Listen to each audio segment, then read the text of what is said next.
Hola, buenos días. Mi nombre es Miriam Israel y el día de hoy vamos a platicar sobre el cuidador primario ante una enfermedad que no responde más al tratamiento curativo, pero también ante cualquier pérdida que se va viviendo a lo largo de la vida.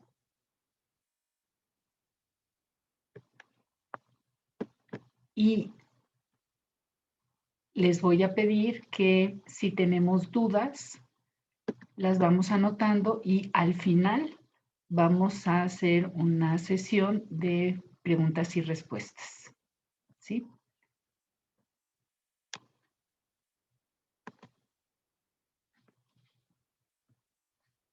Muy bien.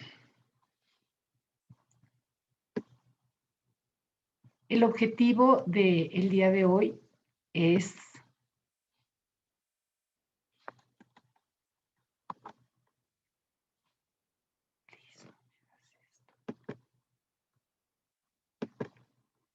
conocer a grandes rasgos el modelo de atención de lo que son los cuidados paliativos para poder aplicarlos en pacientes que viven una enfermedad terminal y comprender lo que es una enfermedad terminal.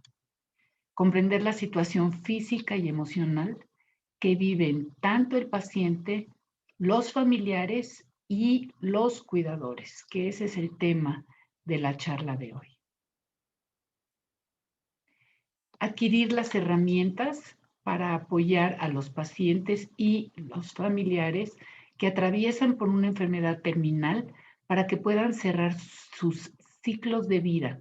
Tenemos que entender que en cuidados paliativos, sobre todo, el paciente y la familia son una sola persona. O sea, se trabajan en conjunto porque no podemos trabajar con el paciente sin atender las necesidades de la familia. Comprender las funciones y necesidades del cuidador primario sobre todo. Siempre comienzo mis pláticas con esta frase de Martin Heidegger que dice: tan pronto como un hombre llega a la vida, ya tiene edad suficiente para morir. Ups, ¿esto qué nos quiere decir?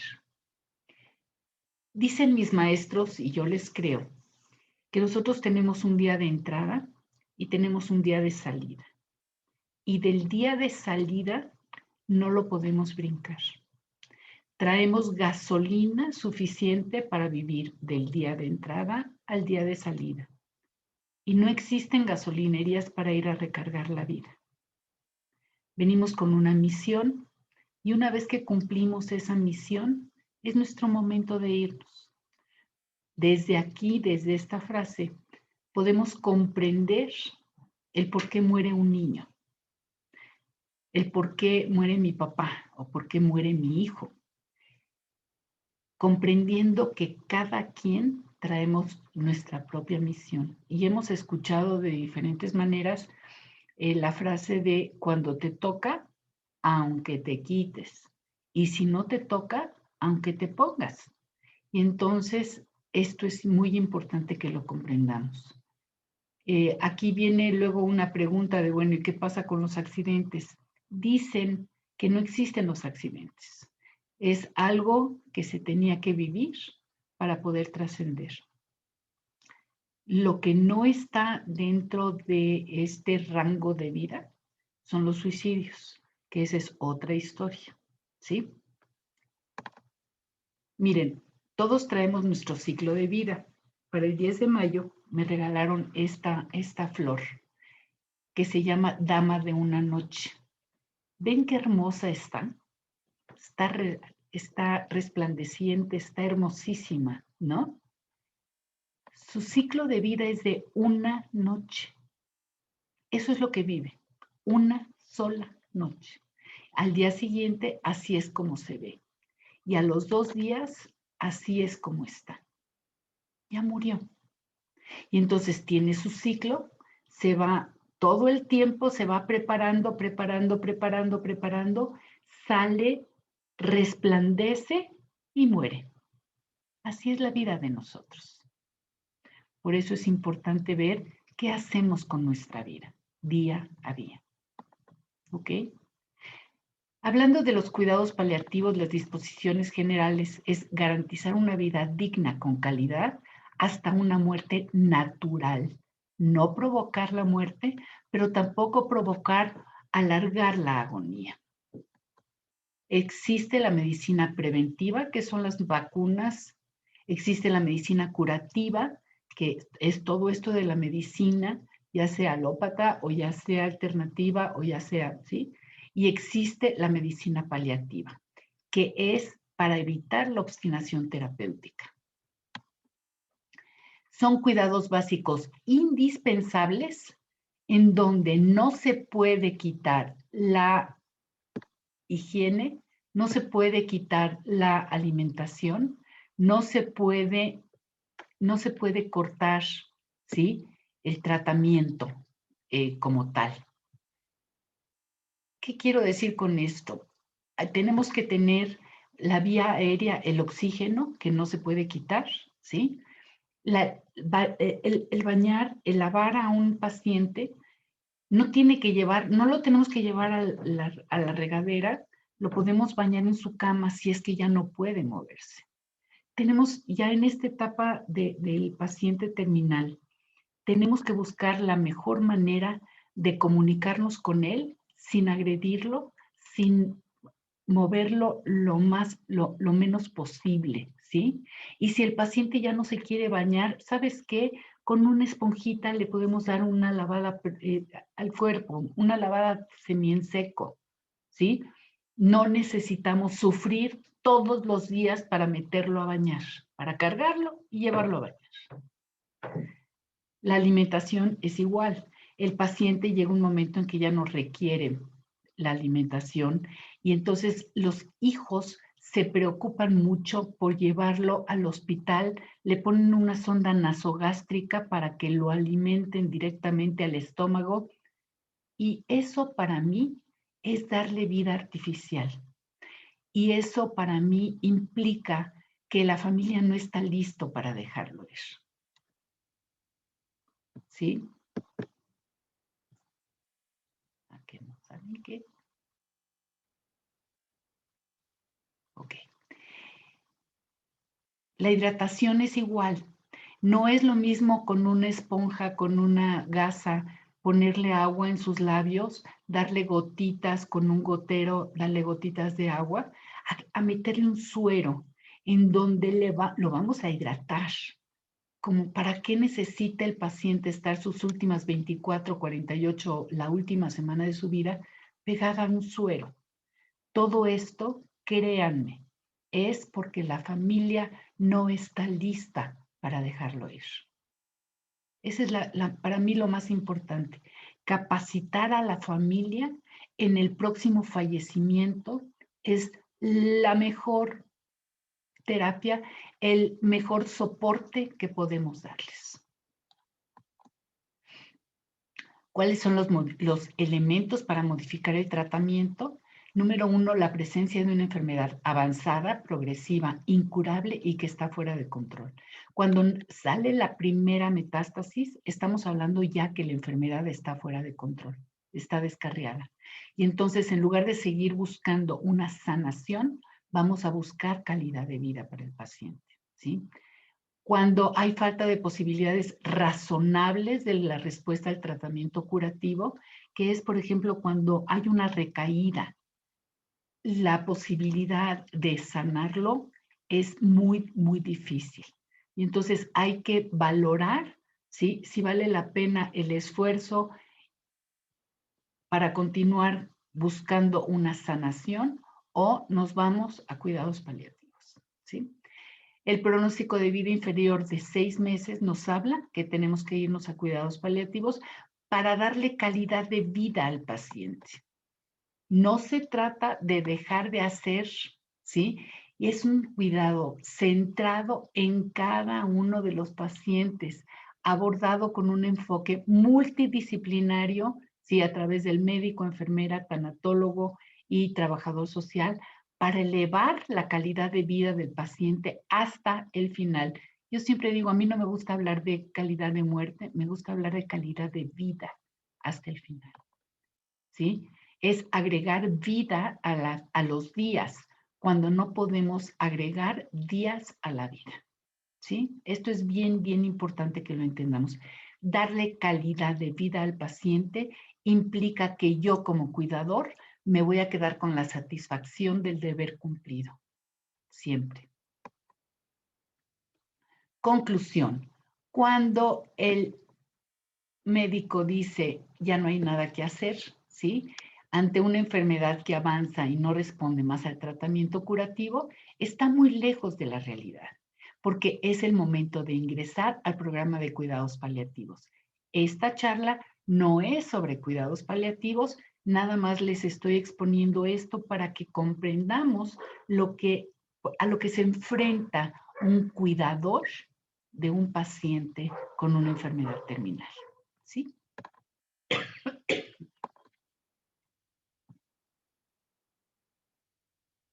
No, por favor, por favor. No, no, no, no, no, no, no. ¿Qué pasó aquí? Ok.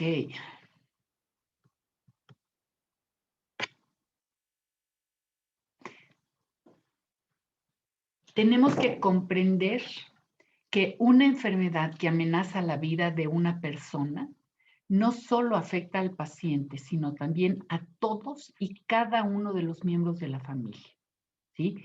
Y desde aquí tenemos que comprender que todos y cada uno de los miembros de la familia viven el duelo ante la enfermedad, ¿sí?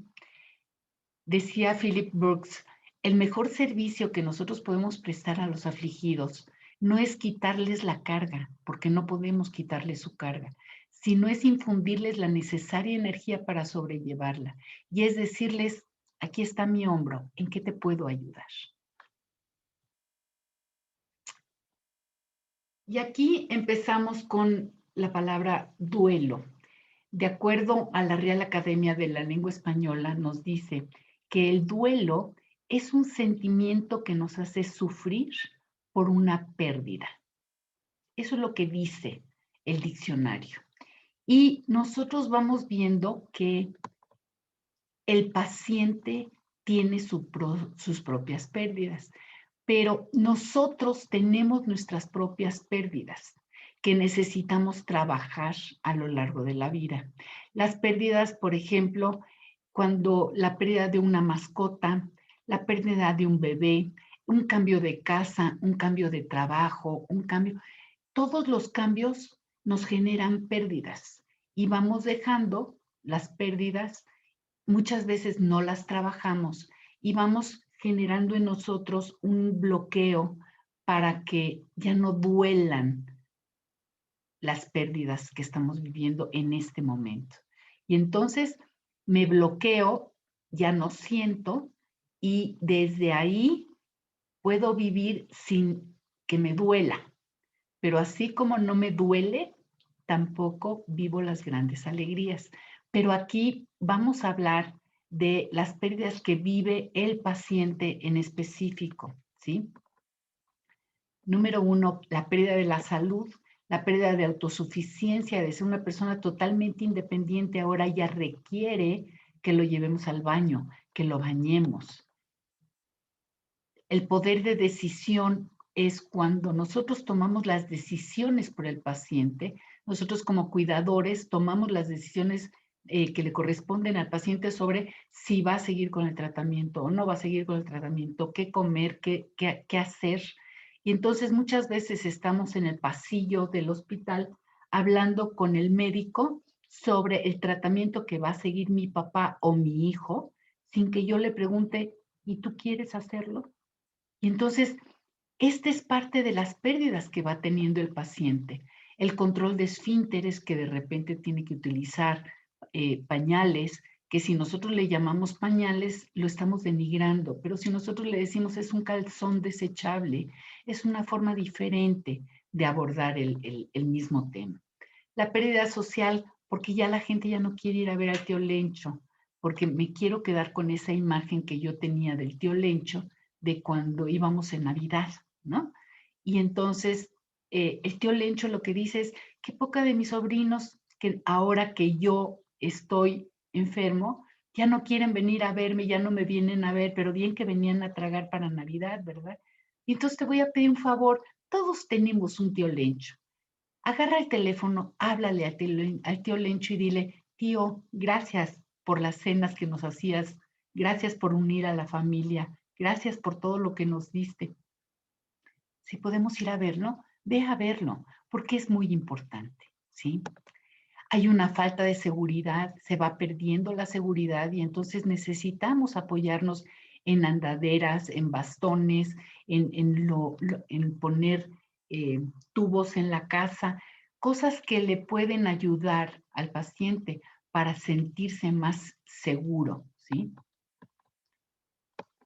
Hay una pérdida de imagen propia, porque cuando vivimos, por ejemplo, una mujer que vive una mastectomía, se ve al espejo y se ve sin su chichi y dice, ¿y dónde está mi chichi? Ay, no te preocupes, te van a poner un implante y se te va a ver. Sí, pero no es lo mismo, ¿sí? Mi imagen, la imagen que yo tengo de mí, se perdió. La pérdida del cuerpo normal, hay una pérdida de paz interior, hay una pérdida del sentido de vida, porque yo tenía un proyecto de vida que ya se ve truncado. Y entonces, desde ahí necesitamos entenderlo. La pérdida de la autoestima, porque me veo en el espejo y me doy cuenta que no soy la que yo era. Y estoy sin pelo los tratamientos, me veo en el espejo y no me gusta la mujer que soy. Entonces tenemos que empezar a valorar quien está frente al espejo y ayudarle, nosotros como cuidadores, ayudarles a que se valoricen, no por el pelo, sino por lo que han hecho en la vida. No por su pelo, no por sus chichis, sino por la familia que crearon o por la labor que realizaron. Es muy importante ayudar a una persona a su autoestima. Hay una pérdida de amistades, muchas veces porque van muriendo las amistades, ¿no? En un hospital de niños vemos que las camas, sí, se van desocupando, de repente se desocupa la cama de junto porque muere el paciente y entonces, ¿qué le dicen al niño? Es que ya se fue a su casa, lo dieron de alta y se fue a su casa. Y entonces el niño se queda con esta sensación de, ¿qué hizo él que se pudo ir a su casa y qué no estoy haciendo yo para que estar aquí en el hospital? Y entonces tenemos que darnos cuenta de todas estas pérdidas que va viviendo el paciente para comprender por qué de repente está de muy mal humor y por qué de repente pasa por todas las etapas del duelo. Y lo vamos a ver un poco más adelante, ¿sí? Hay una pérdida de confianza, sobre todo cuando no les hablamos con la verdad, cuando no decimos qué es lo que está sucediendo y nada más tomamos decisiones sin tomarlos en cuenta. ¿Qué es lo que sí podemos hacer? Realizar preguntas abiertas. ¿Cómo? ¿Cómo podemos ayudarlo? Tú dime a mí cómo yo te puedo ayudar para que yo haga mi mejor esfuerzo para ayudarte. Si tú no me dices lo que tú quieres, lo que tú necesitas, yo te voy a dar lo que yo creo que tú necesitas. Entonces tú dime a mí qué es lo que necesitas para poder ayudarte. Ayudarlo a la posibilidad de concluir pendientes. Lo vamos a ver un poco más adelante. Los pendientes que puede tener un paciente que no le permiten morir en paz, que no le permiten estar en tranquilidad, ¿sí? Tenemos que checar, tenemos que observar cuál es la comunicación no verbal, si está dormido, si está despierto, si está agresivo, si está enojado, si tiene su ceño fruncido. Si tiene dolor físico, si tiene un dolor emocional, ayudarlo a ver cuál es la comunicación no verbal para que podamos hablar. Muchas veces el silencio nos dice muchas cosas, como por ejemplo, uno, que el paciente no quiere comunicarse. Dos, que el paciente está haciendo un recuento en él mismo de su vida, está haciendo una recapitulación de su vida. ¿Qué hizo? ¿Qué no hizo? ¿Cuáles son sus logros? ¿Qué es lo que tiene, qué es lo que tiene pendiente para poderse marchar en paz? ¿Sí? Entonces tenemos que observar cómo está el paciente. con frases cortas y un lenguaje sencillo, sin jerga profesional. O sea, no le echemos el rollo, no le hablemos del clima, no le hablemos de cosas que el paciente no quiere hablar, ¿sí? Tenemos que tratar de abrir el canal de comunicación preguntándole, ¿quieres que hablemos de esto o no quieres hablar de esto? Hay temas que son prohibidos, hay temas que, aunque son prohibidos, a veces el paciente, sobre todo en fase terminal, necesita hablar para poder concluir, ¿sí? Como es tener otra familia. Pero ahorita lo vemos. La familia también tiene sus propias pérdidas y tenemos que ayudar a la familia a que pueda vivir esta forma, esta etapa final de una manera diferente. ¿Qué pasa con la familia? Miren, la familia está formada de 4 patas, simbólicamente, y es una mesa que tiene 4 patas. Cuando está muriendo o cuando muere una persona, la familia se queda en 3 patas. Si nosotros seguimos como estamos, sin hacer movimientos, la familia va a estar cayéndose constantemente porque creen que están en 4 patas, pero realmente son 3. Y entonces tenemos que reubicar las 3 patas para que le dé el soporte completo a la familia, a la mesa. ¿Sí me sigues? Y desde aquí poder darle estabilidad a la familia. Tenemos que ver qué es lo que tiene pendiente el paciente, pero ahorita lo vemos. ¿Cuáles son las expectativas de vida que teníamos? Nos íbamos a ir de viaje, nos íbamos a ir a, perdón, nos íbamos a ir a Europa, ¿sí? Cuando cumpliéramos 25 años de casados y ahora ya no nos vamos a poder ir. ¿Cuáles son las expectativas que tiene la familia? Y esto es algo que nosotros como psicólogos tenemos que indagar, como terapeutas, como tanatólogos. La libertad física, ¿sí? Ya no podemos irnos de viaje porque tenemos el pendiente de que papá está en mal estado, está en una fase que no sabemos si va a morir o no va a morir. Y yo lo que siempre les recomiendo cuando estamos en esta etapa es, despídete de tu papá todos los días como si fuera la última vez que hablas con él, porque de esa manera, cuando sea el fallecimiento, no te vas a quedar con el chin, no le dije, chin, no lo abracé, híjole, no le di el último beso. Y entonces tengo que regresarme para el entierro. ¿Ya para qué regresas al entierro? ¿Sí? O sea, si no vives en México, ven cuando tu paciente está con vida, no vengas al entierro. Es mucho más importante que pases una semana con el paciente vivo, hablando de los grandes logros de la familia, de lo que hicieron, y no venir al entierro o a las misas. ¿Sí? Esa es mi recomendación. Hay una pérdida económica, ¿sí? De la familia porque si tenemos 100 pesos, antes estaban distribuidos 50 para diversiones y 50 para los alimentos, y ahora tenemos que poner 50 para los alimentos, el 25% para medicamentos y el 25% para la familia, si es que no es que le tengo que poner el 50% para la familia, para el paciente. Entonces, hay una pérdida económica y si se acuerdan lo que decía, toda pérdida, todo duelo es un sentimiento que nos hace sufrir por una pérdida. Y aunque yo amo a mi papá o amo a mi hijo, por supuesto que es una pérdida económica la que estoy viviendo. Eso lo siento en el bolsillo, no tiene que ver con el corazón. Hay una pérdida de proyecto de vida. Si yo esperaba que mi hijo me diera nietos, ¿sí? Si yo esperaba que el proyecto de vida de mi, o sea, que mi hijo se fuera a estudiar a Estados Unidos y que ganara y que hiciera y que tornara, etcétera, etcétera, ese proyecto de vida se acabó.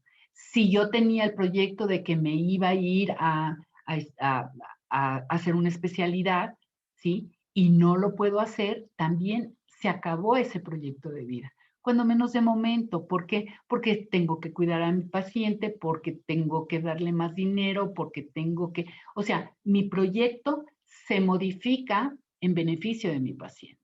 Y entonces ahí vivo el duelo. ¿Cuáles son las debilidades de la familia? Número uno, el no tener la información adecuada, que en los miembros de la familia no tenga, cada quien tenga una información diferente, tenga un diagnóstico diferente. La falta o nula comunicación entre los mismos miembros de la familia. Esto es bien importante porque si estoy peleada con mi hermano, yo no le voy a decir cuál es el diagnóstico de mi papá y entonces mi hermano se va a enterar por la prima y, y no por mí, que yo soy la cuidadora primaria. Y entonces tenemos que tener mucho cuidado que en este momento lo más importante es que toda la familia, ¿sí? Estemos viendo el beneficio de mi papá. No mi beneficio, no mis problemas con mi hermano, no mis necesidades, sino qué es lo que papá necesita, ¿sí? Y nosotros como cuidadoras, ya sea profesionales o ya sea familiares, ¿sí? Que seamos cuidadores primarios, tenemos que ver cuál es el beneficio que le podemos dar al paciente. Cuando hay un agotamiento físico, emocional y material de la familia, es una gran debilidad. El miedo a hablar sobre la muerte, yo les digo, mira, después de esta charla, te voy a pedir que te sientes con tu familia a comer, ¿sí? Y digas, oye, papá, a ver, cuando tú mueras, el día que te toque morir, ¿qué quieres que te enterremos? ¿Quieres que te crememos? ¿Quieres que te llevemos tus cenizas al mar? ¿Qué es lo que quieres que hagamos?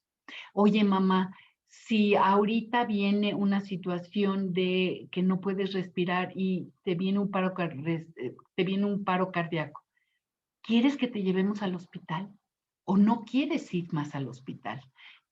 Tenemos que hablar para poder sanar y para poder saber qué es lo que quiere mi paciente, para poder tomar decisiones, ¿sí? En base a lo que él quiere. Porque si tomo las decisiones en base a lo que yo quiero, al final me viene la culpa por haber tomado una mala decisión. Pero si el paciente es el que toma las decisiones sobre su vida, entonces yo no tengo nada que ver, yo nada más soy un reflejo de lo que él me pidió. Y esto lo digo igual para un niño de 7 años, de 10 años. Cuando un niño de 10 años dice, ya no quiero seguir luchando, no es porque sea cobarde, no es porque tenga miedo a las inyecciones, no, es porque ya se cansó de vivir. Y entonces necesitamos como familia dejarlo ir en paz, ¿sí? Pero a esto me refiero con hablar sobre la muerte. No importa qué edad tenga el paciente. Esto es algo que necesitamos comprender. Tenemos un día de entrada y tenemos un día de salida. Y esto, la salida, la tenemos que hacer con calidad de vida. Y tenemos que ayudarle al paciente a que la haga con calidad de vida. El miedo al futuro, ¿sí? Que es por lo mismo, porque tengo tanto miedo de hablar sobre la muerte que prefiero no hablar. La conspiración del silencio es algo que cuando lo comprendemos, lo podemos traspasar, lo podemos trascender. Miren, en una familia, todos los hermanos estamos viviendo el duelo de la muerte de mi mamá, el próximo fallecimiento de mi mamá o la muerte de mi mamá, cualquiera de las dos. Si yo me voy a una esquina a llorar la muerte de mi mamá y mi hermano se va a la otra esquina a llorar la muerte de mi mamá, qué diferente es si nos pudiéramos abrazar y decir, híjole, manito, cómo me duele lo que está viviendo mi mamá, cómo me duele esta situación, ¿sí? O no decirle al paciente, ¿sí? Que tiene una enfermedad que no está respondiendo al tratamiento curativo. Y esto es bien importante. ¿Por qué? Porque si yo guardo silencio, el paciente a la corta o a la larga se va a enterar. ¿Por qué? Número uno, porque lo siente en su cuerpo, siente perfectamente bien cómo se está deteriorando y sabe que hay algo que no está bien, ¿sí? Hay algo que le dice que las cosas no están caminando. Y entonces lo único que nosotros hacemos con esto de la conspiración del silencio y al mentirle o al no decirle la verdad, es que creamos desconfianza en él. Y entonces tenemos que aprender a hablar entre toda la familia sobre cómo nos sentimos, qué es lo que está pasando, cuáles son nuestras debilidades desde el alma, no desde el ego. El ego me dice, tú sigue luchando para que tu mamá, tú puedes luchar hasta el final. No, tú tienes que luchar para sanar a tu mamá, porque tú tienes que llevarla a los médicos, porque tú tienes que hacer, ese es mi ego el que me está hablando. Mi alma me está diciendo, busca qué es lo mejor para tu mamá. Desde el amor, desde el alma, desde lo más profundo de mi ser, ¿qué es lo que quiero? Lo mejor para ella, que sufra lo menos posible y no alargar su sufrimiento de una forma egoísta porque yo necesito que mamá esté bien. Ups, mejor prepárate, mejor prepara a tu paciente, prepara a la persona que le das la terapia para que se prepare para despedir al ser querido. ¿Sí? ¿Sí me sigues? La charla de hoy te pido que la veas no tanto desde el punto de vista profesional, sino que la veas mucho desde tu propia vida, desde tu familia, porque yo estoy segura que tú has vivido esto, porque estoy segura que tú dentro de tu núcleo familiar has vivido esto. Y entonces, si tú no sanas tus emociones personales, tus emociones íntimas, ¿sí? Va a ser muy difícil que puedas ayudar a otra persona. Primero necesitas sanarte tú para poder ayudar a sanar a los demás. ¿Sí me sigues? Cuidando a la familia. ¿Cómo podemos cuidar a la familia? A través de promover el diálogo abierto entre ellos, ¿sí? Evitar la conspiración del silencio, hablar con claridad y, en lo posible, anticipar los posibles hechos. Esto es muy importante que lo entendamos. Si yo me puedo anticipar a algo, ya no me agarra desprevenida, ya sé cómo necesito actuar, qué es lo que necesito hacer para poderlo trascender. Te voy a poner un ejemplo que sucedió en esta semana. Una señora murió su hijo, tiene problemas del corazón, no sabían cómo avisarle, cómo decirle que había fallecido su hijo para evitar que ella tuviera conflictos con el corazón. Y entonces le sugerí que primero le avisaran que habían hablado del hospital para decir que no estaba reaccionando al tratamiento, ¿sí? Que algo no estaba funcionando bien. Y una hora después que le avisaran que el cuerpo de su hijo no se había recuperado, ¿sí? Que el cuerpo de su hijo había fallecido. Y entonces, claro, le dolió, pero ya estaba preparada con antelación, porque ya le habían dicho de que no estaba reaccionando, de que se estaba yendo, ¿sí? Ahora, antes de que se me olvide, necesitamos comprender que cuando una persona muere, ¿sí? Lo que muere es el cuerpo físico. Lo que cremamos es el cuerpo físico. El alma, energía, espíritu, llámale como le quieras llamar, sale del cuerpo y el cuerpo físico es lo que vamos a cremar, es lo que vamos a enterrar. No voy a enterrar a mi papá ni a mi hijo, voy a enterrar el cuerpo a través del cual se manifestaban, pero el alma se queda y el alma se queda con nosotros. Y eso es este recuerdo que nosotros tenemos, siempre estará con nosotros. Y entonces el alma de mi hijo siempre va a estar conmigo. ¿Sí me sigues? Ok.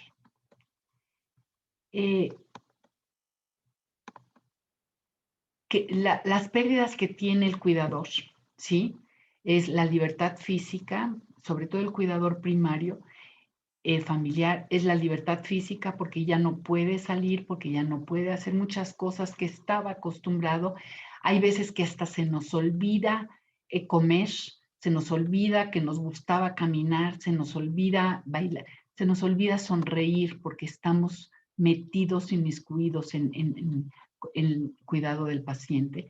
Se pierde la vida propia, ¿sí? Porque estamos ahí al 100%. Las rutinas de cuidado, el baño, el arreglo, ya no vamos al salón a pintarnos el pelo, estamos ahí con el paciente y dejamos ahí nuestra vida, ¿sí? Y entonces tenemos que cuidar mucho a nuestro cuidador, sobre todo a nuestro cuidador primario familiar.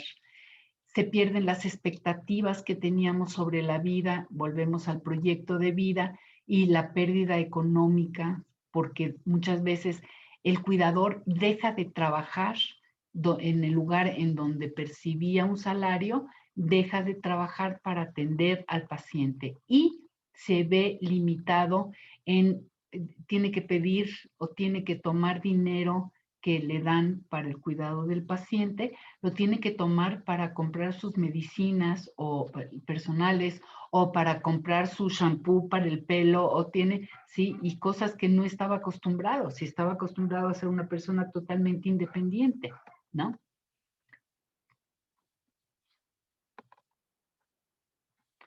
¿Qué afecta al cuidador primario? ¿Sí? Esto es bien importante que lo comprendamos porque esto impide que podamos cuidar. Esto nos impide que podamos atender lo mejor posible al paciente. La identificación, ¿sí? La transferencia.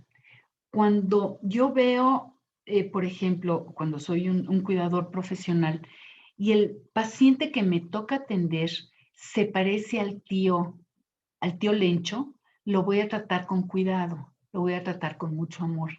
Pero si se parece a mi tío Samuel, que era un maldito desgraciado que hasta me violó, por supuesto que lo voy a tratar con la punta del pie.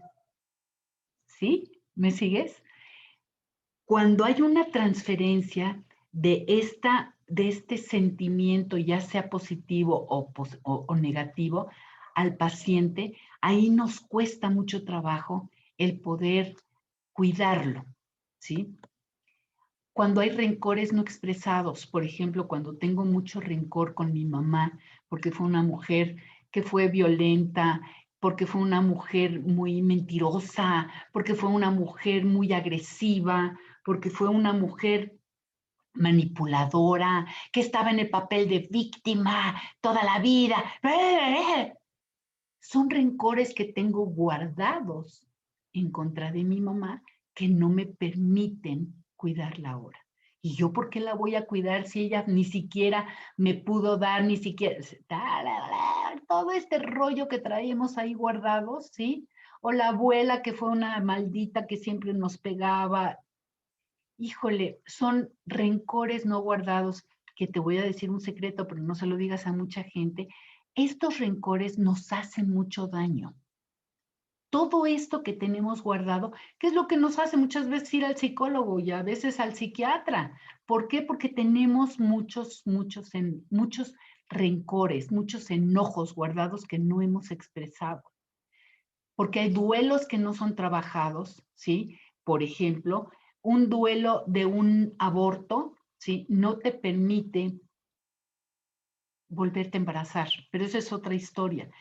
Los duelos no trabajados nos afectan en el momento en que estamos cuidando a una persona. ¿Por qué?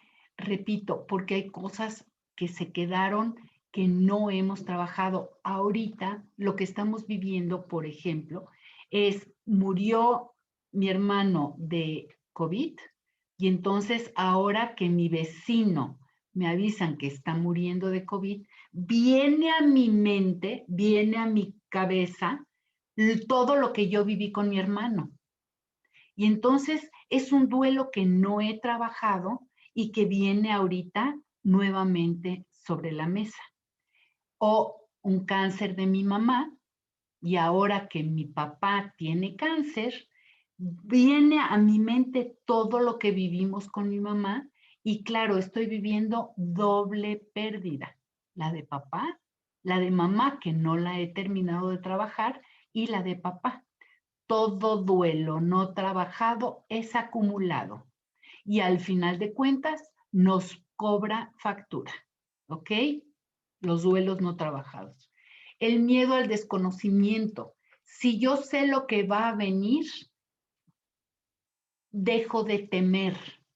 Me duele lo que está pasando, sí, pero yo sé que si mi mamá empieza a tener los signos, ¿sí?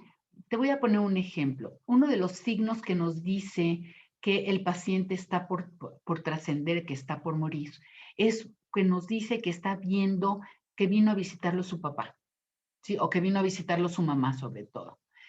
Ay, mamá, ¿cómo que vino a visitarte? Sí, sí, es más, ahí está, la estoy viendo.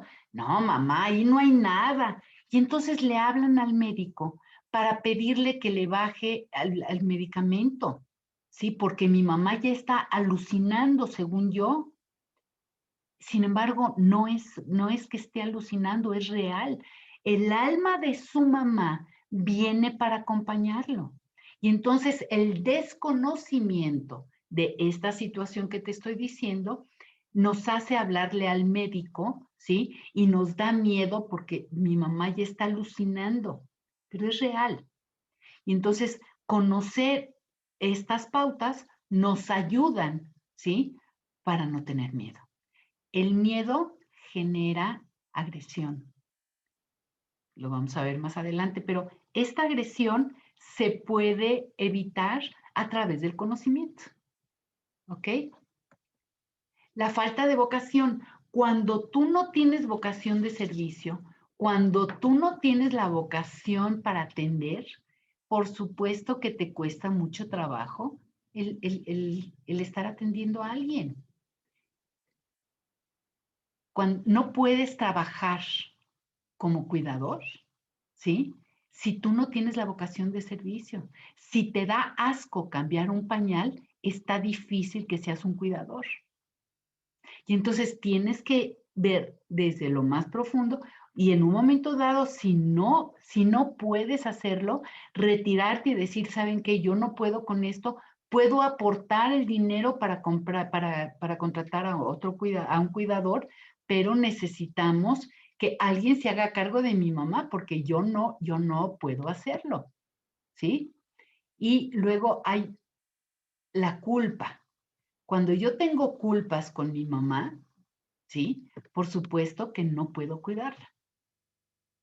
La culpa por lo que está pasando, la culpa por lo que pasó, la culpa por lo que tú quieras.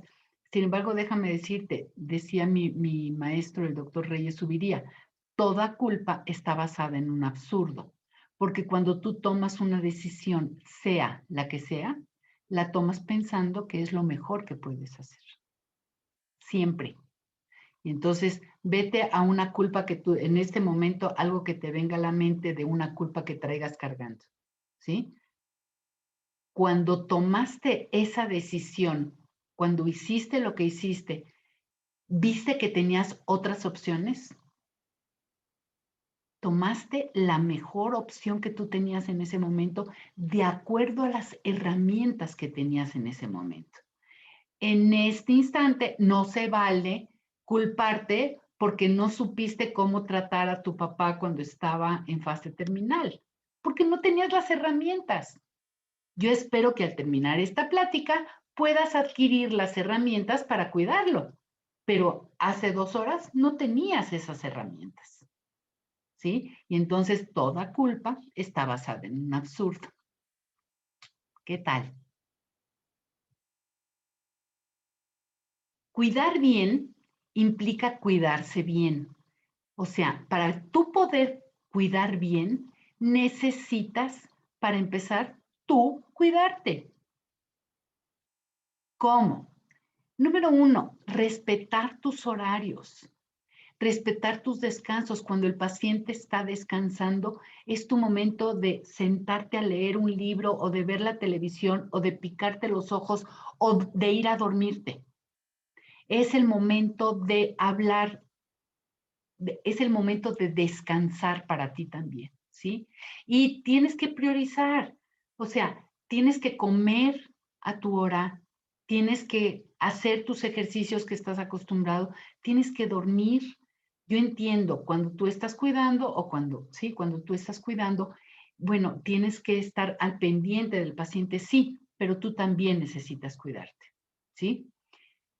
Hay que hablar de los miedos que tienes, porque eres un ser humano y tienes miedos, y los miedos generan agresión.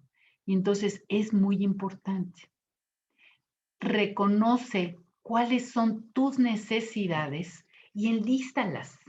Si para ti tu necesidad es una vez al mes irte al salón de belleza para pintarte el pelo, para sentirte bien, por favor, haz una lista en donde lo puedas poner de tal forma en que lo puedas ver y decir, oigan, espérenme, yo necesito que alguien venga a cubrirme porque necesito irme al salón, no me gusta cómo me veo con las rayas, ¿sí? No me gustan las canas, no me gusta cómo se ve esto, o ir a caminar, 20, estabas acostumbrada a caminar una hora, bueno, media hora que vayas a hacerlo.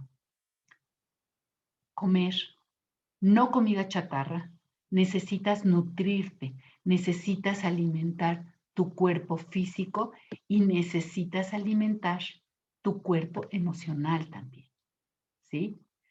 Y pedir apoyo. Esto es importantísimo. Cuando tú requieres el apoyo, pídelo. Pídele a otra persona de tu familia que te ayude o pídele a alguien de la iglesia o pide al voluntariado que tengas cerca que por favor te ayuden, ¿sí? A veces nos ahogamos en un vaso de agua y mucha gente nos dice, si te puedo ayudar, aquí estoy, ¿no? Avísame si necesitas, ¿sabes qué? Sí necesito que vengas a cubrirme una noche. No, yo no me puedo quedar en el hospital. Bueno, ayúdame a pagarle a un cuidador. Necesito dormir. ¿Sí me sigues? Ábrete a pedir el apoyo. Ábrete a descubrir que es un ser humano que necesita, que tiene necesidades. Pero para eso necesitas tenerlas claras. Y para poderlas tenerlas claras necesitas darte cuenta, sentarte y escribirlas.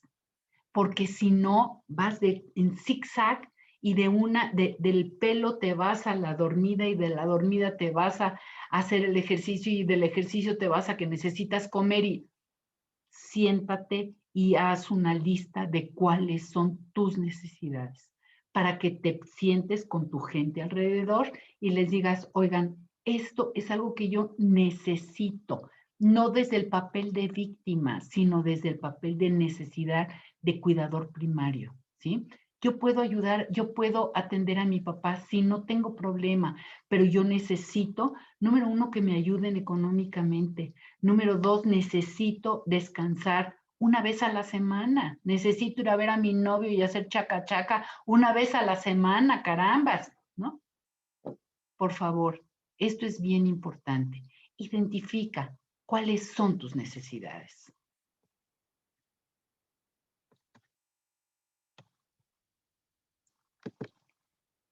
¿Qué es el burnout? No sé si han escuchado el término del burnout. El burnout es la quemazón. Es cuando el cuidador se quema. Que esto es lo que sucede mucho en los hospitales, ¿sí? Ahorita con lo del COVID, el personal del sector salud está quemado, está quemadísimo. ¿Por qué? Fíjense, es una falta de realización personal, ¿sí? Y aquí voy a poner el ejemplo de los médicos, médicos y enfermeras y la gente que está en el hospital, ¿sí? No, no estaban pudiendo ir a su casa, ¿sí? Por miedo a contagiar a su familia. Y entonces se iban a un hospital o se quedaban a dormir en el hospital, en alguna cama o en el pasillo o en donde fuera, para no afectar a su familia. Y entonces hay una falta de realización. El médico está educado para sanar, no para ver morir. a sus pacientes, y no nada más a sus pacientes, a sus compañeros. Y entonces, aquí es en donde yo digo, el personal se quemó, se quemó. Es una despersonalización. ¿Por qué? Porque dejo de ser yo para convertirme en alguien que ni siquiera sé quién soy, ¿sí? Ya no soy Miriam, ahora soy la enfermera 24, ahora soy, ¿sí? ¿Sí me sigues?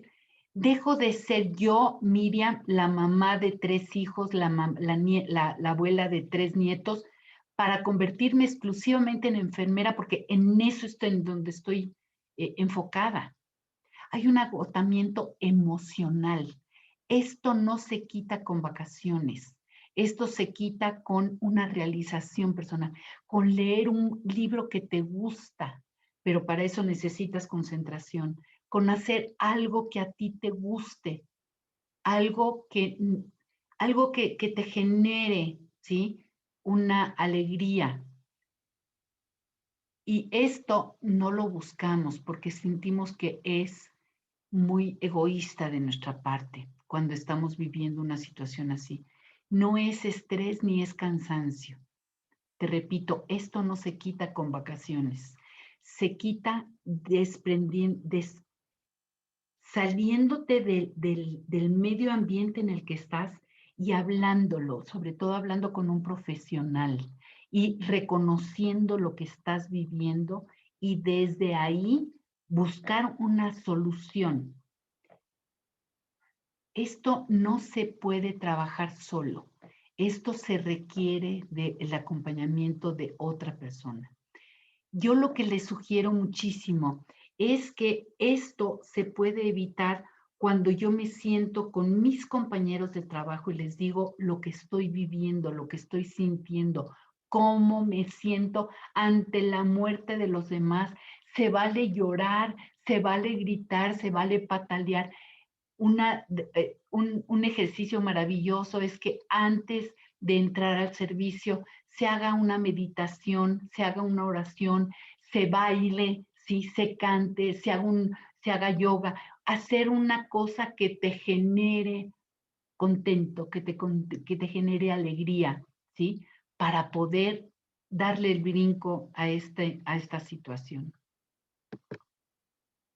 ¿Cómo podemos evitar el burnout? ¿Sí? Número 1, descansar, comer a tus horas, dormir, hacer ejercicio, ¿sí? Esto que te genera placer.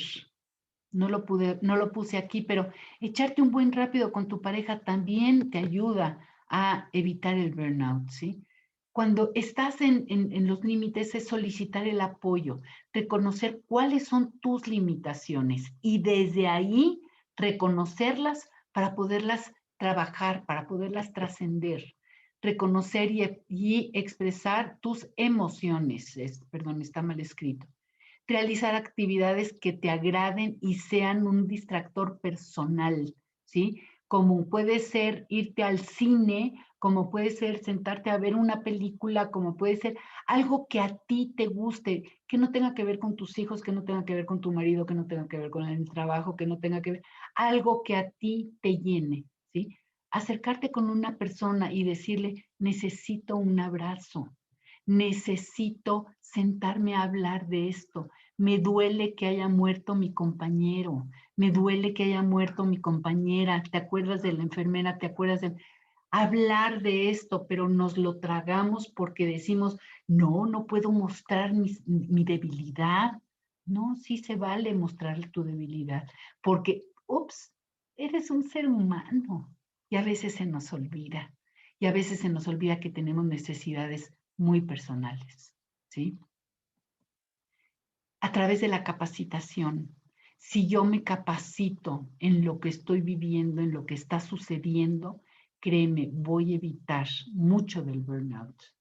Cuando yo me capacito en esto de las emociones, cuando yo me capacito en esto de lo del duelo, cuando yo me capacito en lo que son los cuidados paliativos, esta capacitación que me permite ampliar mi visión, también me va a ayudar a evitar el burnout. El reconocimiento. Acercarte con un compañero y decirle qué bien lo estás haciendo. Acercarte con tu cuidador primario en casa y decirle, ma, qué bien estás cuidando a mi papá. Gracias por cuidarlo de esa manera. Reconocer la labor que se está realizando es una forma maravillosa para evitar el desgaste de las personas. Cuando tú le dices a un mesero, gracias por su buen servicio, uf, el alma se le llena. Eso es lo que necesitamos hacer, reconocer el servicio que los demás nos prestan. ¿Sí? Cuidando al cuidador, es el apoyo familiar, que toda la familia apoyen a este cuidador primario familiar, ayudarle en la cuestión económica, tanto para sus gastos como para los gastos del paciente, proporcionarle descanso, ofrecerle el descanso, ¿sí? Ayudarlo en la alimentación, que sea una alimentación periódica, ¿sí? Hay veces que de veras al cuidador se le olvida comer y digo yo, bueno, cuando menos 2 veces al día que comas, en desayuno y un buen almuerzo a las 5 de la tarde. Pero tienes que comer, tienes que alimentarte para poder estar bien. Y cuidado, su propio cuidado. ¿Cómo evitar el burnout? Esto es muy importante como profesional. Conoce cuáles son los recursos que tienes disponibles, con qué sí puedes contar. Aprende a pedir ayuda. Esto es muy importante.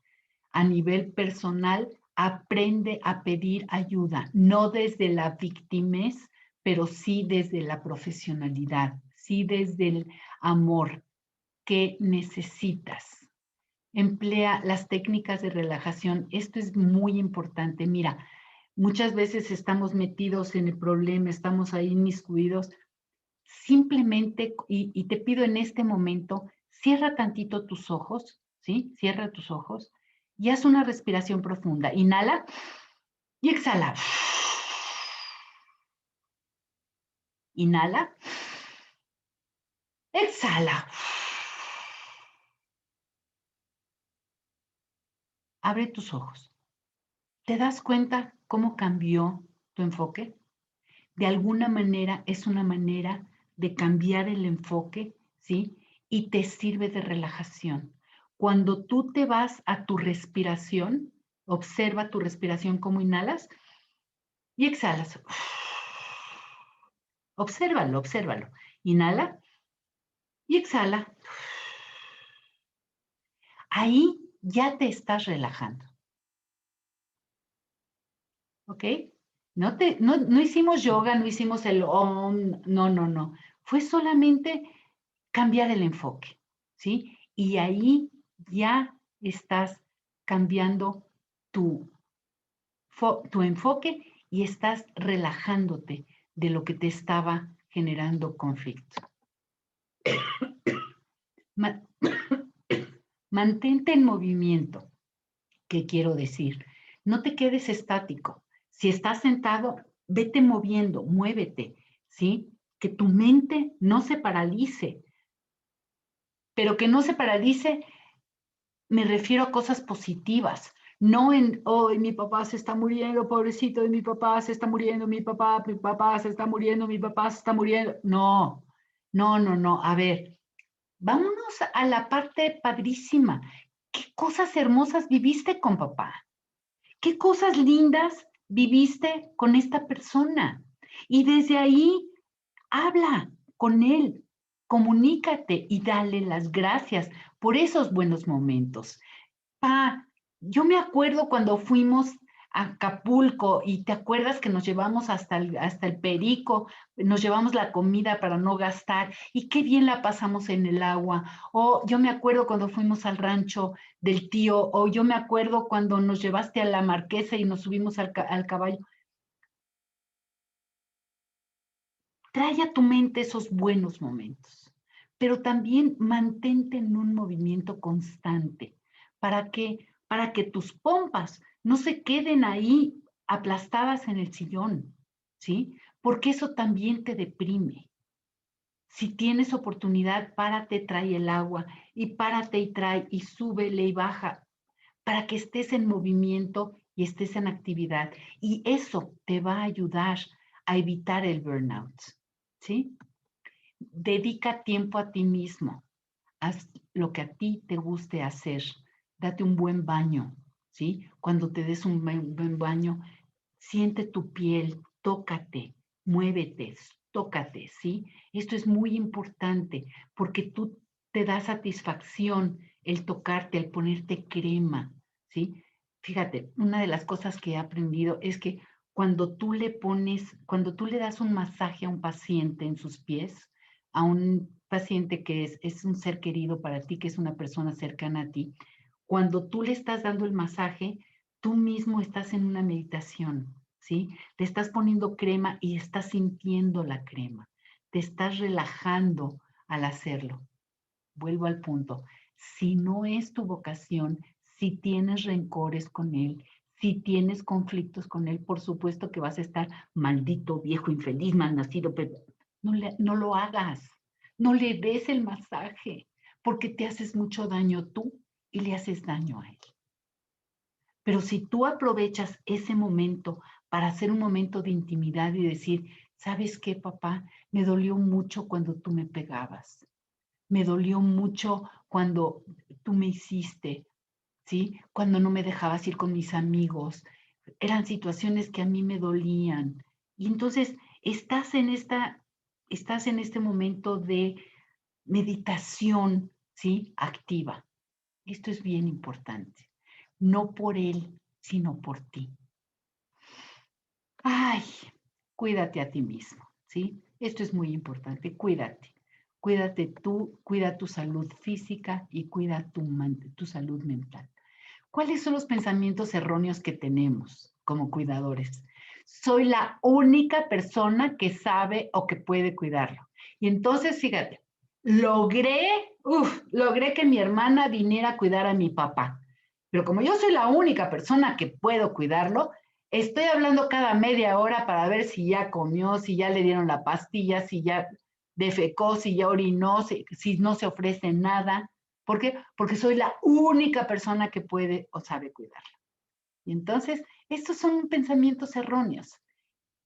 Es mi obligación el cuidarle. No, no es tu obligación.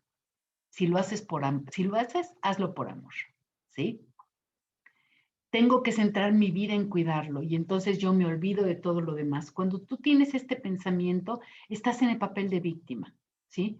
No tienes que centrar ni tienes que perder tu vida para cuidar a tu ser querido. Lo puedes hacer en paralelo. Yo puedo con todos. Tráiganme el problema y yo lo resuelvo, ¿sí? Son pensamientos erróneos. Aquí lo que sí puedes es apoyarte en los otros para que te ayuden en lo que estás haciendo, apoyarte en los demás. Dice, emociones expresadas son emociones superadas. Cuando la emoción no se expresa, el cuerpo duele y vienen situaciones y vienen enfermedades, ¿sí? Que no nos damos cuenta, pero por ejemplo, una colitis, ¿sí? Por estar cuidando a un paciente, por supuesto que es muy natural, ¿sí? Generalmente es el colon irritable. ¿Por qué? Pues porque hay algo que no estoy digiriendo. Mira, de acuerdo a la medicina china, ¿sí? Hay síntomas que nuestro cuerpo nos manifiestan de que algo está en desequilibrio y nosotros le llamamos enfermedad. Sin embargo, y esto o sea, está más que súper comprobado. Y si quieres información sobre esto, métete a estudiar un poquito de Louise Hay. Tiene un libro que se llama Tú puedes sanar tu vida. Nos habla que cuando hay problema con los genitales, son vivencias emocionales con culpa, con vergüenza e inferioridad. Una persona que tiene cáncer de testicular, por ejemplo, un niño que tiene cáncer testicular, podemos investigar que ha sido violado, que ha sido violentado, que de alguna manera lo han rebajado como en su masculinidad, ya sea que lo han tocado, ya sea que lo han hecho sentir incómodo. Igual una mujer, si tiene problemas de matriz, si tiene problemas, checa de dónde vienen estos problemas, porque muchas veces son por agresiones que sentimos, porque sentimos que nuestro marido nos viola, ¿no? Tenemos relaciones sexuales a pesar de que no queremos tener relaciones sexuales, y entonces eso es una violación. ¿Y cómo se manifiesta? A través de problemas en los genitales. Cuando hablamos de diabetes, estamos hablando de problemas de soledad. Y entonces, por favor, tienes una persona, tienes un paciente, tienes un familiar con diabetes, fíjate dónde está su tristeza, fíjate dónde está su amargura, porque la diabetes es falta de dulzura, ¿sí? Y es mucho, tiene que ver con la soledad, el sentirse solo. Y eso nos genera, por supuesto, nos genera amargura, ¿sí? Cuando hay dolor de cabeza, son dudas que tenemos y la cabeza nos estalla, andamos pensando en zigzag porque no nos podemos enfocar. Cuando hay alergias, es porque buscamos el perfeccionismo, porque necesitamos ser perfeccionistas para sentirnos bien. Chécalo, o sea, no me digas, puedes pensar que estoy loca, no me lo estoy sacando de debajo de la manga. Esto está más que súper comprobado, ¿sí? En las medicinas alternativas que hoy en día son medicinas complementarias. No son alternativas, son complementarias, pero ok. Cuando hablamos de rodillas, problemas de rodillas, es un orgullo, es el que no se doblega. No me doblego, no honro a papá y a mamá. No me doblego ante ninguna circunstancia. Y entonces esa rigidez me hace que mis rodillas me reflejen que hay un desequilibrio. Todo lo que tiene que ver con el lado izquierdo tiene que ver con mamá, tiene que ver con recibir, tiene que ver con mi parte femenina, tiene que ver con esta parte del ser mujer, ¿sí? Todo lo que viene del lado derecho nos habla de papá, ¿sí? Del dar, nos habla de la parte masculina. ¿Cuál es mi relación con el hombre? ¿Cuál es mi relación con la masculinidad? ¿Qué tanto reconozco la parte masculina en mí? ¿Sí? ¿O qué tanto he sido afectada en esta parte masculina? Y entonces tómale una fotografía a esto y luego infórmate, vete más adentro en ti para ver realmente qué tanto de cierto hay o qué tanto de no cierto hay en esto, ¿sí? No me creas, compruébalo por ti misma, ¿sí? Mira, la medicina china nos habla que cuando hay problemas de hígado, estamos hablando de enojo, de coraje, ¿sí? Por el orificio por el que sales a través de los ojos, y cuando tenemos ruptura de ligamentos, de tendones, las uñas frágiles, checa dónde está tu enojo en esta vida. Problemas con vesícula biliar. Pregúntate, piedras en la vesícula. Todo esto, ¿cuáles son los enojos que tienes ahí guardados? Cuando hablamos del vaso páncreas, ¿sí? Que aquí está la diabetes. Hablamos de depresión, de angustia, de preocupación. Esto se nos sale por la boca, ¿sí? Un mal olor de boca nos habla de esto. Cuando hay problemas del estómago, todas las ¿cómo se llama? Los problemas del estómago irritable, ¿sí? Todo el problema de esto de cuando tienes diarrea, cuando tienes todos estos problemas del estómago, nos habla de cuáles son tus preocupaciones, dónde está tu angustia, dónde está tu depresión. Los músculos, cuando hay ruptura de los músculos, cuando los músculos están tensos también, ¿no? Cuando este me encanta. Todo lo que nos habla del pulmón, todo lo del pulmón nos habla de esta tristeza, de la melancolía, Lo que no sale por aquí, no sale por la nariz, ¿sí? Nos sale con moco.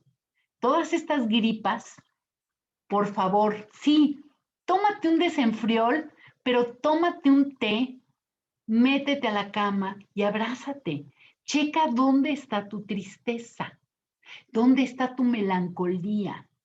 Cuídate y apapáchate a ti mismo, ¿sí? Para que puedas sanarlo. Tómate, te repito, tómate el desenfriol, ¿sí? Pero pregúntate, ¿dónde está mi tristeza? Esto nos habla del intestino grueso también. Y cuando tenemos problemas con el intestino grueso, tenemos problemas de tristeza porque están conectados el pulmón con el intestino, ¿ok? Cuando hablamos del riñón, hablamos de miedo, de miedo.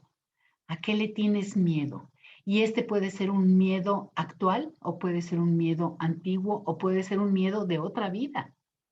¿A qué le tienes miedo en esta vida? ¿Sí? Fíjate, cuando tenemos problemas de oído, pero cuando tenemos problemas del sexo, que no podemos tener un orgasmo porque tenemos miedo. ¿A qué tenemos miedo? Muchas veces ese miedo es a creencias de algo que nos dijo mamá cuando teníamos 10 años. Tenemos que ver cuáles son nuestras creencias actuales. ¿Cuáles de las creencias que nos dio mamá, sí? Que nos enseñó mamá o papá o la abuelita, ¿cuáles son actuales? El otro día me decía una chica, me decía, es que fíjate que a mí las estampitas, esas que vas por la calle en la iglesia y te regalan una estampita, dice, no las puedo tirar porque mi abuela me dijo que esas eran representación de, no importa. La cuestión es que no podía yo tirar esa estampita porque eso me iba a causar el mal de ojo, ¿no? Por poner un ejemplo. Y entonces dice, tengo un tambache así de estampitas que no las puedo tirar porque mi abuela me enseñó, pero esa es la creencia de la abuela. ¿Cuáles son tus creencias? Y desde ahí haz lo que tu corazón te diga que debes de hacer. El sexo nos lo han puesto como algo sucio, nos lo han puesto como algo prohibido, ¿sí? Y entonces una mujer que tiene miedo de embarazarse no puede tener un buen sexo. Una mujer que tiene miedo del abandono, de que si tiene sexo y la van a abandonar, no puede tener un buen sexo. El chaca chaca cualquiera lo puede tener, pero un buen sexo está difícil, ¿sí? Pero ahí te va, fíjate. Hablamos del riñón, hablamos de la vejiga, ¿sí? Hablamos de la ruptura de los huesos. Se, ¿Tienes huesos débiles? Checa dónde está tu miedo, ¿sí? Esto de la sanación no me voy a detener. Esto es hablando del Tao, es toda una disciplina que no lo voy a tocar ahorita porque no tenemos el tiempo y porque se requiere toda una preparación para ello, ¿sí? Cuando hablamos del corazón, ¿sí? Estamos hablando del intestino delgado, estamos hablando de los vasos sanguíneos, estamos hablando de la lengua, ¿sí? Estamos hablando de ira, de orgullo. ¿Dónde está tu orgullo? ¿Dónde está tu ira? ¿Sí? Y ahorita vamos a ver la ira que vive la ira que vive que se vive en el duelo, ¿sí? Es muy importante. Y es parte del corazón, ¿no? La ira, el orgullo, la impaciencia, la crueldad. Una persona cruel, ¿sí? Es una persona que tiene mucho enojo. Una persona con enojo no se hace chiquita, al contrario, sale. ¿Por qué? Porque es parte del miedo que está viviendo y entonces se convierte en agresión. Todo esto para mí es fabuloso. Dice, el enojo es un mecanismo de defensa. Si estás a la defensiva, es porque tienes miedo, ¿sí? Y entonces, desde el miedo, tienes que ver cómo puedes sanarlo, ¿ok? El duelo es un proceso emocional individual. Yo te puedo decir cómo yo lo viví, pero eso no implica que tú, que yo te diga cómo tú debes de vivirlo, ¿sí? Su elaboración es un camino muy personal y todo depende de los recursos personales de afrontamiento que tengas. A través de la capacitación podrás enfrentar tu duelo de una manera diferente. ¿Por qué? Porque vas a tener las herramientas para poderlo vivir de una manera diferente, ¿sí? Esto es bien importante. Todo depende del tipo de pérdida que sea, todo depende del tipo de muerte que sea, ¿sí? No es lo mismo una muerte por accidente, no es lo mismo la muerte por una enfermedad, no es lo mismo la muerte por un suicidio. Y no es lo mismo la muerte por un suicidio de droga, ¿sí? Depende el vínculo que tengas con esta persona, ¿sí? Con la persona que falleció y la red social de apoyo con la que cuentas. Cuando tú tienes una red social que te apoya, que te da soporte, es mucho más fácil enfrentar un duelo. ¿Ok? ¿Hasta aquí estamos? Espero que sí. Vamos a entrar a estas etapas del duelo que, de acuerdo a la doctora Elizabeth Kubler-Ross, alguien en el grupo, en otro de los grupos, me dijo que no habían visto a fondo este tema de las etapas del duelo. Y para mí es fundamental hablar de tanatología. Si hablamos de tanatología, es fundamental que entendamos las etapas del duelo. ¿Por qué? Porque cuando yo entiendo las etapas por las que se pasa en un duelo, ¿sí? Puedo ayudarle al paciente, puedo ayudarle a la familia, puedo ayudarme a darme cuenta qué es lo que estoy viviendo. Te voy a poner un ejemplo. Estas 5 etapas que tú ves aquí son las 5 etapas mínimas por las que pasa en un duelo. Siempre. Vámonos a la pérdida de un teléfono celular.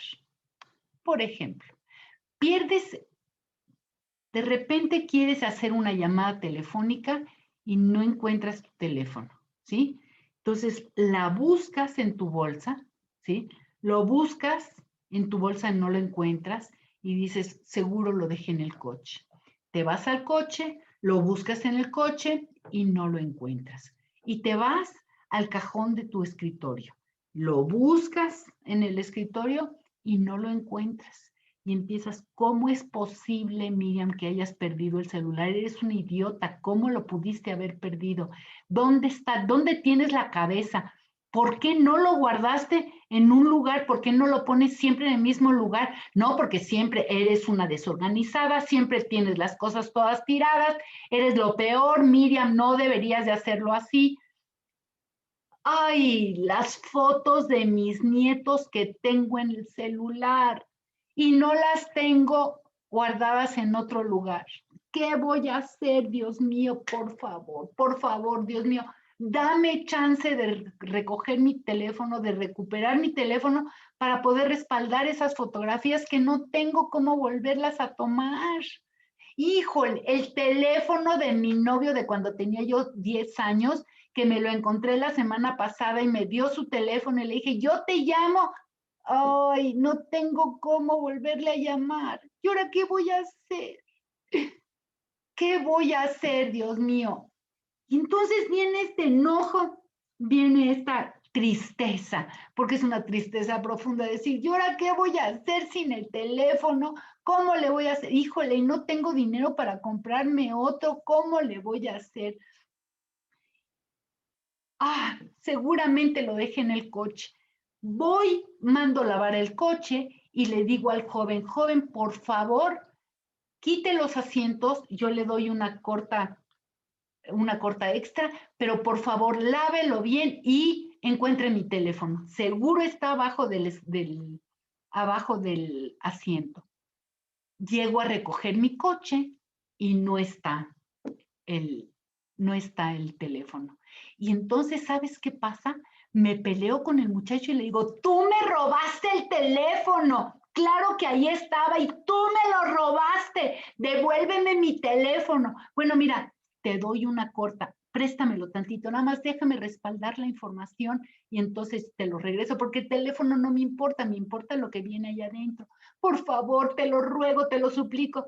Y el muchacho se queda con un, señora, yo no lo encontré. Y viene el dueño del lavautos. Dice, ¿qué pasa aquí, señora? Le digo, este muchacho me robó mi teléfono. Él lo encontró abajo del asiento y se lo está quedando. Y el muchacho se queda con una cara de, what are you talking about? ¿De qué me estás hablando? ¿Sí? Y bueno, llego a mi casa, me pongo a llorar del enojo, ¿sí? No quiero ver a nadie y estoy que no me calienta ni el sol. Todo esto va de arriba para abajo, de abajo para arriba, desde la negación, la ira, el enojo, la agresión, la culpa, sí, el regateo, el pacto, la depresión reactiva por lo que está pasando, anticipatoria por lo que va a pasar. Y todo esto va de arriba para abajo, de abajo para arriba, hasta que llego con la señorita de Telcel o de la compañía que tú tengas y le digo, señorita, perdí mi celular. Cuando yo reconozco que perdí mi celular, en ese momento llego a la aceptación y puedo resolver mi problema. De otra manera, sigo peleándome, sigo con esta negación, sigo con la agresión, sigo con la culpa, ¿sí? Hasta que no tomo cartas en el asunto, que reconozco que perdí mi celular y voy a reponer el celular con las consecuencias de no tener las fotografías porque no las puedo recuperar, de no tener las fotografías, de no tener el teléfono de mi novio, todo esto.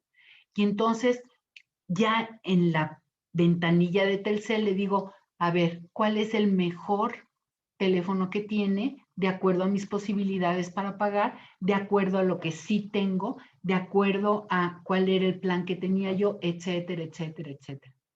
¿Sí me sigues? Cuando yo reconozco la pérdida, entonces puedo darle la vuelta. Y esto es lo mismo que nos sucede ante una enfermedad. Porque, mira, esta parte de la negación, ¿sí? Esto no le puede estar pasando a mi papá. ¿Por qué mi papá y no el borracho de la esquina? ¿Por qué mi papá, que es tan lindo, tan bueno, que tiene toda la juventud por delante, todo el rollo que tú quieras echarle? ¿Sí? Es esta parte de la negación. No puede estar pasando esto. Esto no es real. Luego viene esta etapa de la ira, el enojo, la agresión, que con todo el respeto del mundo, aquí me gusta llamarle por su nombre, y yo le llamo, es una etapa de emputamiento, porque estoy emputada con la vida. Y no es quien me la hizo, es quien me la paga. ¿Y contra quién me voy? Contra el que tengo junto. ¿Que quién es? Por parte del paciente, es el cuidador primario. ¿Sí me sigues? Y entonces el cuidador primario ve que lo están agrediendo y dice, ¿yo por qué tengo que estar cuidando a este viejo? O sea, si ni siquiera las gracias me da por cambiarle el pañal. Luego viene esta cuestión de la culpa. No, pero pues es que no puedo dejarlo solo. No puedo hacer esto. La culpa, dame, Dios mío, la oportunidad de que llegue a la boda de mi hija, ¿sí? Dale oportunidad a mi papá para que llegue a la boda de mi hija. ¿Y qué edad tiene tu hija? Mi hija tiene 8 años. Espérate, ¿no? O sea, sé realista de lo que estás pidiendo, sé realista de lo que quieres. Y luego viene una etapa de depresión. ¿Qué va a pasar cuando mi papá ya no esté? ¿Quién va a hacer las cenas de Navidad? ¿Cómo vamos a hacer? ¿Qué vamos a hacer? Y entonces todo esto va de arriba para abajo, de abajo para arriba, de abajo para arriba, de arriba para abajo. En esta parte del enojo vienen los pleitos en los hermanos, ¿sí? Porque todos en la familia estamos viviendo estos 4 puntos. Unos más, unos menos, pero todos estamos viviendo las etapas del duelo. Te repito, unos más, unos menos. Hay gente, por ejemplo, hay otra en las etapas del duelo, que hay una, le llaman el duelo prolongado, ¿sí? Que en el número 2 dice confusión, ¿sí? ¿Qué es lo que sucede? Hay miedo, hay esto. Y sí es real, ¿sí? El cuarto punto lo ponen como dolor, como culpa, tristeza, luego aceptación. Y luego el número 7, ellos lo toman como un restablecimiento, que es lo que yo le llamo, no yo, por supuesto, la doctora Elizabeth Kubler-Ross, le llamo como la aceptación, que es cuando podemos restablecer la realidad de lo que estamos viviendo, ¿sí? Y entonces, cuando yo comprendo que todos en la familia estamos emputados, dejamos de pelearnos. Porque yo estoy enojada porque mi hermano viene 10 minutos mientras yo estoy aquí 3 horas. Porque yo pongo 20 pesos y mi hermano está poniendo 5 pesos. Y entonces es parte del enojo mismo que estamos viviendo. Que tienes razón para estar enojado, claro que tienes la razón, pero es parte también del enojo que estamos viviendo. ¿Sí me sigues? Muy bien. Mira, aquí me quiero, en esta parte me quiero detener un segundo.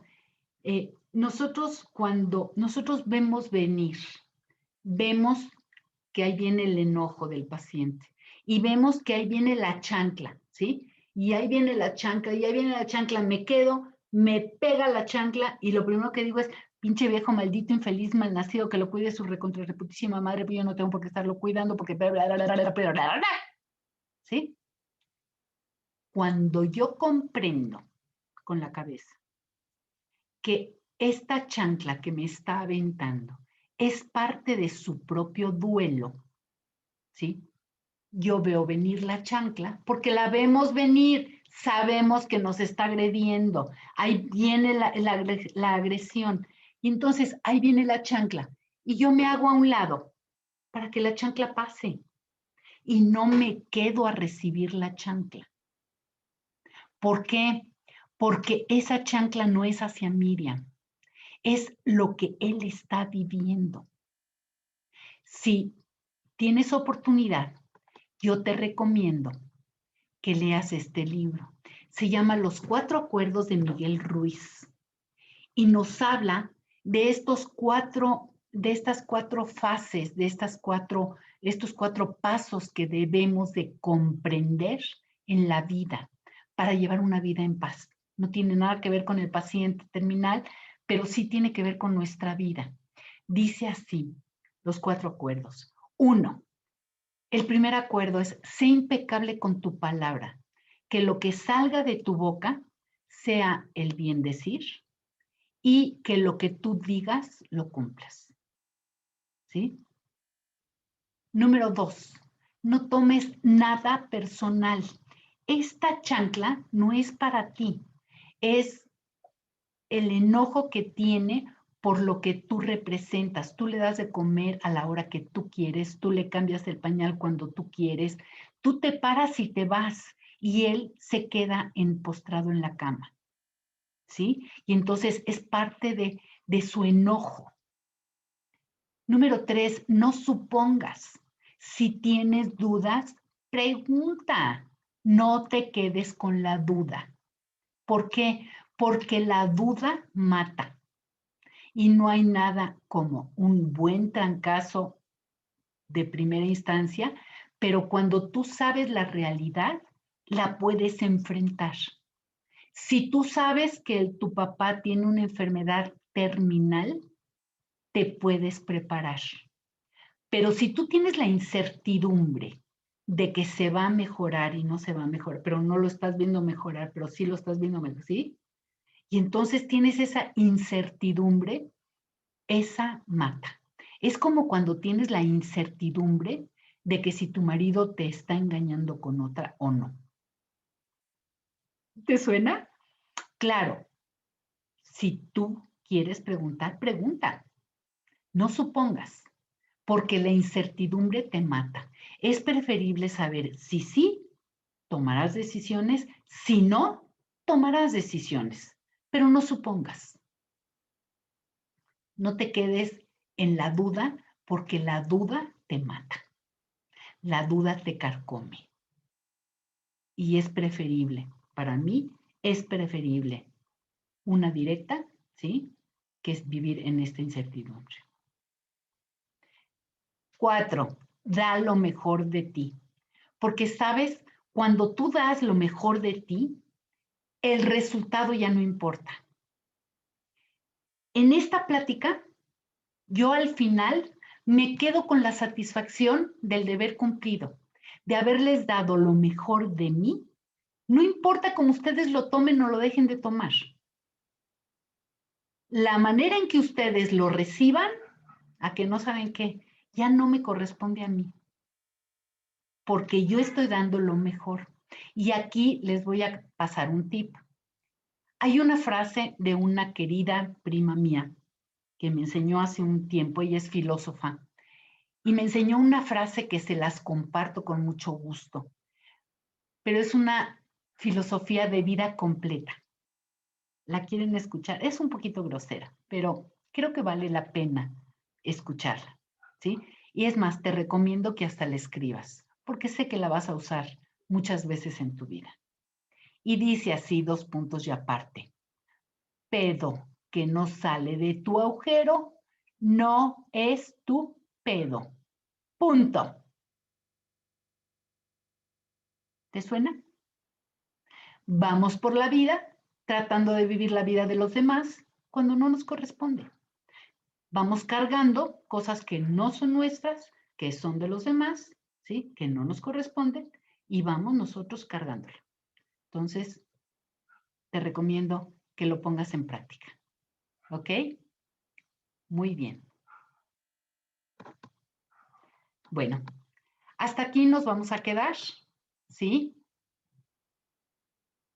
Vamos a